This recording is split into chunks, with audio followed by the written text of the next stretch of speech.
Jadi pada malam itu, mereka berdua membawa pisau dan sekop, menusuk Skylar dari belakang menggunakan pisau yang mereka bawa.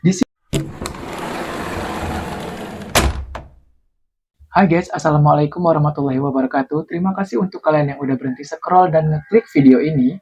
Kenalin, aku Sandika Saputra. Di sini aku akan membawakan satu kasus kriminal tentang penghilangan nyawa terhadap seorang gadis yang terjadi sekitar 12 tahun yang lalu. Jadi bagaimana cerita lengkapnya? Langsung aja aku bercerita, kamu mendengarkan.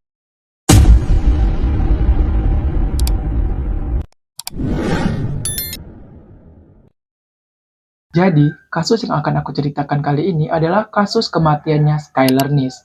Jadi, Skylar adalah gadis remaja yang masih berumur 16 tahun, dan Skylar juga sangat suka mempelajari hal-hal baru.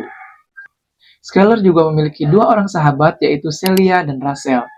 Mereka bertiga ini sering dijuluki sebagai tiga serangkai, karena kedekatan mereka yang sangat erat. Mereka sering jalan-jalan bareng, mereka juga berkuliah di satu universitas yang sama. Skylar juga dikenal sebagai sosok yang mandiri karena di usianya yang masih 16 tahun, dia sudah bekerja shift di salah satu restoran sepersaji yang ada di sekitar rumahnya. Skylar juga sudah menentukan seperti apa masa depannya nanti, banyak keinginan dan cita-cita yang ingin dia capai. Namun sayang, semua cita-cita dan keinginan Skylar tidak dapat dia wujudkan karena Skylar harus merenggang nyawa di usianya yang masih sangat muda, yaitu 16 tahun. Jadi di sini aku akan menceritakan bagaimana kisah kematiannya Skylar. Jadi, hari itu, pada tanggal 5 Juli 2012, setelah bekerja shift, Skylar kembali ke apartemen keluarganya. Esokan harinya, pada tanggal 6 Juli 2012, orang tua Skylar mendapati bahwa anaknya tidak ada di kamar. Sepertinya Skylar sudah meninggalkan rumah tanpa izin mereka. Di situ orang tua Skylar panik nih, karena biasanya Skylar meninggalkan rumah itu selalu izin kepada mereka. Kemudian, ayah Skylar langsung menelpon semua teman-teman Skylar, namun sayang, semua teman-teman Skylar menjawab bahwa mereka tidak melihat Skylar. Kepanikan orang tua Skylar semakin bertambah ketika mendapat kabar dari restoran tempat Skylar bekerja bahwa hari itu Skylar tidak masuk bekerja tanpa izin. Kemudian tanpa berpikir panjang, ayah Skylar langsung menelpon polisi untuk melaporkan kasus hilangnya Skylar. Kemudian polisi juga langsung menginterogasi semua orang yang pernah berhubungan dengan Skylar. Namun sayang, semua orang tidak pernah melihat Skylar pada hari itu. Namun, tiba-tiba Celia dan Rachel mengaku ke orang tuanya Skylar bahwa pada malam itu mereka menjemput Skylar untuk mengajak Skylar keluar sebentar. Dan di sini orang tua Skylar langsung menaruh curiga kepada mereka berdua karena kenapa? Kenapa tadi mereka mengatakan tidak melihat Skylar saat pertama kali ditelepon? Tapi bagaimanapun mereka tidak punya bukti yang kuat untuk mengatakan bahwa mereka adalah pelakunya. Kemudian polisi juga mengecek CCTV pengawas komplek apartemen tersebut. CCTV memperlihatkan pada tanggal 6 Juli 2012, sekitar pukul 12.30 malam, Skylar terlihat keluar dari apartemennya melalui jendela kamarnya, kemudian menaiki mobil sedan dan meninggalkan apartemennya. Di sini, kecurigaan orang tua Skylar semakin kuat karena mereka tahu itu pasti adalah mobilnya Rachel. Tapi sangat disayangkan, di CCTV itu tidak terlihat jelas plat nomor mobil tersebut. Kemudian pencarian terus berlanjut hari demi hari. Polisi juga belum menemukan Skylar. Namun pada suatu hari, ada telepon masuk ke 911 dari seorang ibu-ibu yang menceritakan bahwa anaknya di rumah sedang teriak-teriak seperti orang yang sedang depresi. Dan ibu itu juga mengatakan bahwa anaknya sudah mengakui bahwa dialah pembunuh Skylar. Dan ternyata ibu itu adalah ibunya Rachel.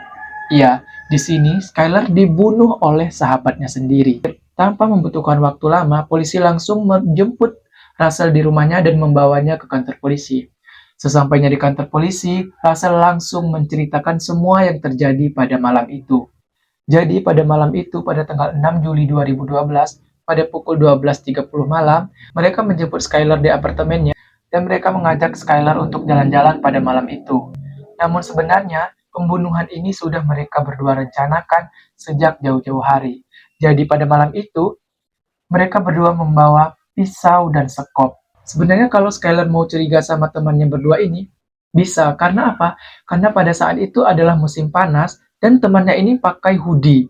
Panas-panas tapi kok pakai hoodie. Dan ternyata hoodie itu dipakai untuk menutupi pisau yang nantinya akan digunakan untuk membunuh Skylar.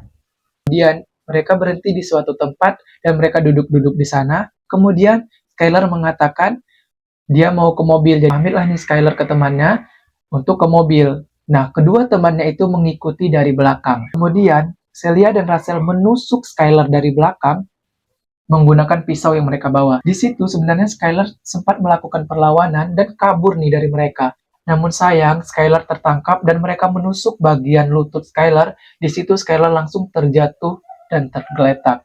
Di situ mereka langsung menusuk Skyler berkali-kali. Di situ kata-kata terakhir yang keluar dari mulut Skyler adalah, "Kenapa?" Tanpa rasa bersalah, mereka tetap menusuk Skyler berkali-kali dan pihak kepolisian mengatakan didapati 50 tusukan lebih di tubuh Skyler. Pada malam itu sebenarnya mereka itu berencana untuk menguburkan Skyler. Tapi karena mereka perempuan, mungkin mereka tidak mampu ya menggali tanah untuk menguburkan Skyler. Jadi mereka hanya membuang tubuh Skyler dan menutupinya dengan beberapa ranting. Polisi meminta mereka menunjukkan di mana lokasi mereka membuang jasadnya Skyler. Nah, di situ mereka sempat lupa nih di mana mereka membuang jasadnya Skyler. Namun akhirnya jasadnya Skyler ditemukan di dekat sebuah pohon dengan keadaan yang sangat mengenaskan. Kemudian teman-temannya Skyler langsung terpukul mendengar kabar kepergiannya Skyler. Kemudian tubuhnya Skyler dibawa dan dimakamkan oleh pihak keluarganya.